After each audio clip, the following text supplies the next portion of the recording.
শুকনো আফ্রিকান সাভানার মাঝখানে দাঁড়িয়েছিল একা একটা গাছ। সেই গাছের সঙ্গে প্রাণ বাঁচানোর লড়াইয়ে আটকে ছিল এক ছোট হরিণ শাবক। তার শরীর জড়িয়ে ধরেছিল এক বিশাল সাপ। শ্বাস নিতে কষ্ট হচ্ছিল, চোখে ছিল ভয় আর বাঁচার আকুতি।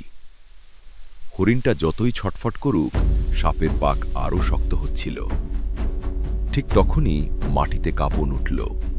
চারদিক থেকে ছুটে এলো কয়েকটা হ্যানি ব্যাজার। তারা খুব শক্তিশালী না, কিন্তু ভীষণ সাহসী। হ্যানি ব্যাজারগুলো বুঝে গিয়েছিল আজ কেউ একা লড়লে বাঁচবে না।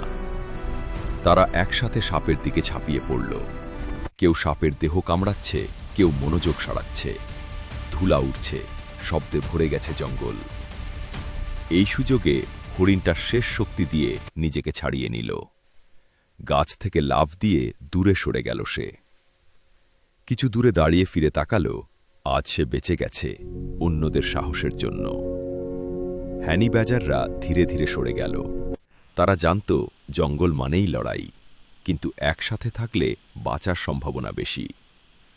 সেই দিন থেকে জঙ্গল যেন একটা নীরব শিক্ষা পেল। শক্তি শুধু শরীরে না, একতার মধ্যেও থাকে। যে অন্যের বিপদে দাঁড়ায়, প্রকৃতি তাকেও রক্ষা করে।